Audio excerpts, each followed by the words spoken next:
Excellences, Mesdames et Messieurs, distingués invités. L'événement du jour ainsi profilé dans cette plénière, je déclare officiellement lancer les travaux du projet CAP 5 en abrégé et je vous remercie.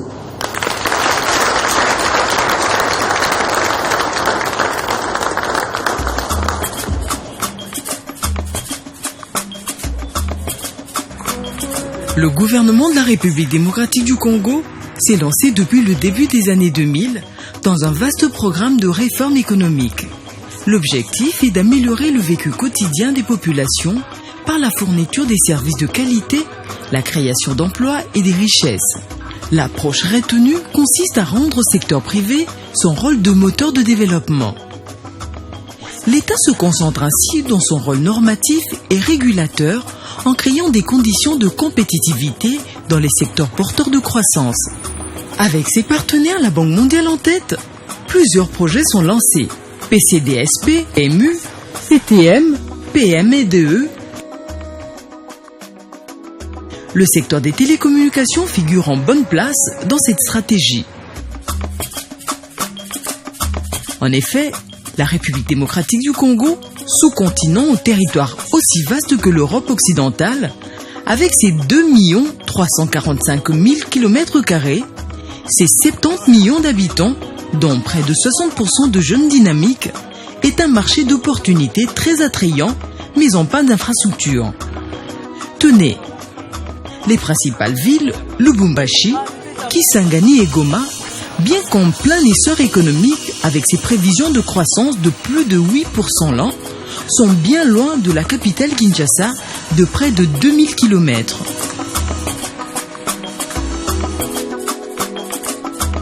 Communiquer rapidement d'une ville à une autre est un vrai défi. Seule solution, le développement de l'Internet. Un immense marché pour les opérateurs des télécommunications, appelé aussi à réduire la fracture numérique, accentuée notamment par la faillite de l'opérateur public historique. Au Congo aujourd'hui, l'accès Internet est encore un problème. L'accès est encore limité par manque d'infrastructures. Et aujourd'hui, le gros souci que nous avons, c'est la disponibilité en termes de bande passante, parce que plus le volume de la bande passante est élevé, plus les factures sont élevées. Nous avons un sérieux problème de connexion ici au Congo.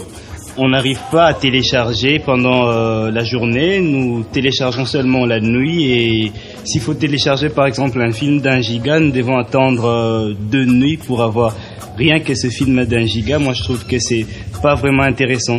Et puis l'internet coûte cher ici au Congo. Le problème qui se pose à nous, c'est un problème de bande passante pour pouvoir pousser les réformes que nous voulions faire dans le cadre de l'automatisation de la prise en charge des transactions des clients. Face à ce défi, le gouvernement congolais a parié sur une petite révolution, construire un réseau à fibre optique reliant toutes les provinces du pays, c'est le backbone national.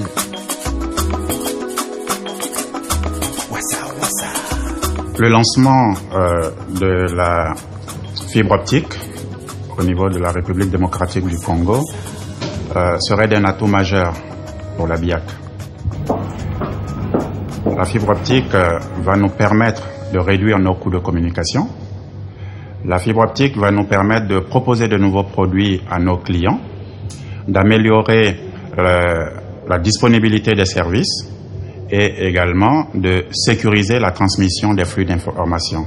Donc à tout point de vue, la fibre optique sera bénéfique pour la BIAC. Il faudrait plusieurs centaines de millions de dollars américains pour financer l'ensemble du réseau.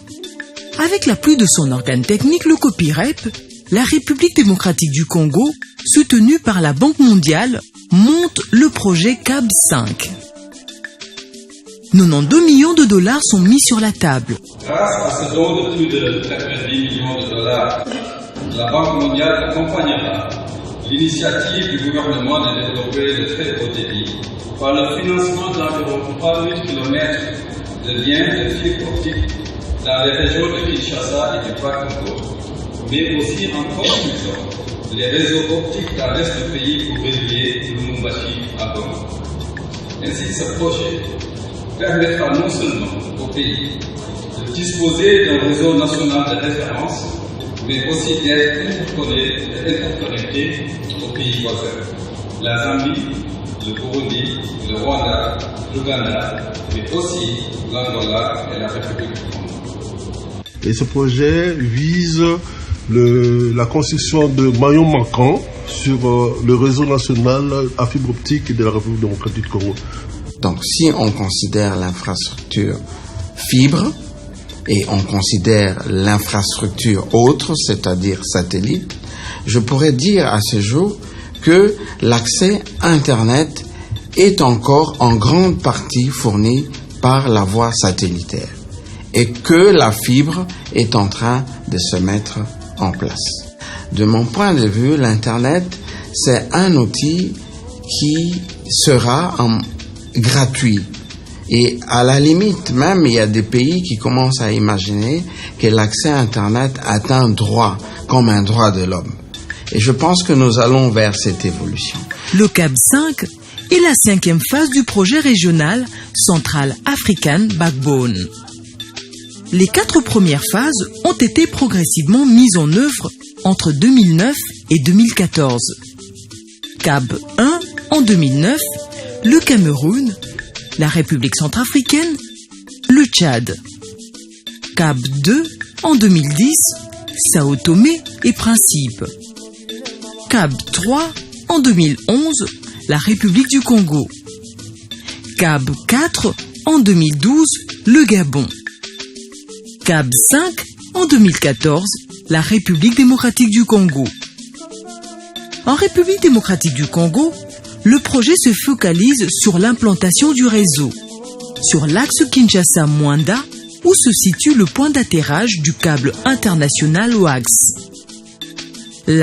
Sur l'axe Lubumbashi, Bukama, Kalemi et l'axe Kalemi, Bukavu, Beni. Des interconnexions sont prévues avec les 11 pays limitrophes. Le projet prévoit également d'appuyer les acteurs institutionnels, parties prenantes, suivant le ministère des Postes, Télécommunications, Nouvelles technologies de l'information et de la communication. Composante A, émergence numérique, renforcement des capacités dans la gestion du nom de domaine .cd, recyclage des déchets électroniques, construction de l'intranet du gouvernement, réhabilitation de la liaison Kinshasa-Mwanda de la SCPT. Le ministère de portefeuille dans la construction, la gestion et la commercialisation de l'infrastructure CAB 5 par une société de patrimoine en mode open access, ainsi que la restructuration de l'opérateur public SCPT. Composante B, construction, gestion et commercialisation de l'infrastructure CAB 5 par le partenariat public-privé. Construction du réseau de fibre optique CAB 5, installation des 3 data centers, installation des points d'échange régionaux Kinshasa, Lubumbashi et Goma, prise en charge du coût d'exploitation de la SPN pendant les 2 premières années.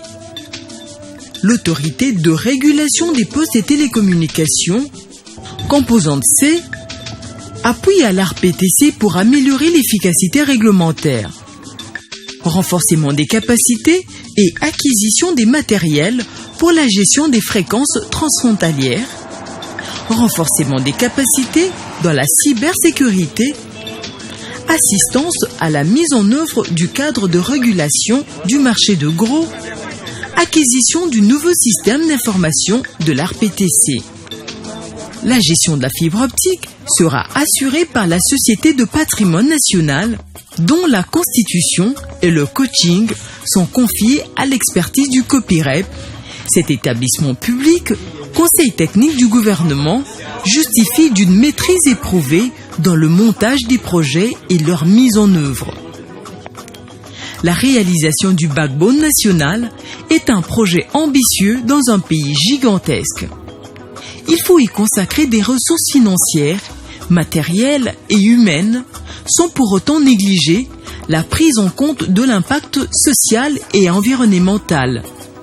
En effet, le tracé de la fibre optique traverse des villages et localités reculées et souvent dépourvus de tout.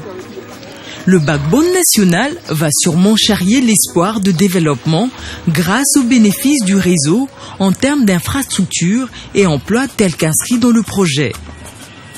La République démocratique du Congo a besoin d'un développement intégral sur l'ensemble de son territoire. Une fois la fibre optique installée partout en République démocratique du Congo, le facteur le plus important serait la réduction des charges liées aux appels téléphoniques, par exemple, aux déplacements intervilles pour les réunions, car avec la fibre optique, des alternatives s'offrent à nous. La vidéoconférence pour pouvoir faire nos réunions sans que le personnel se déplace.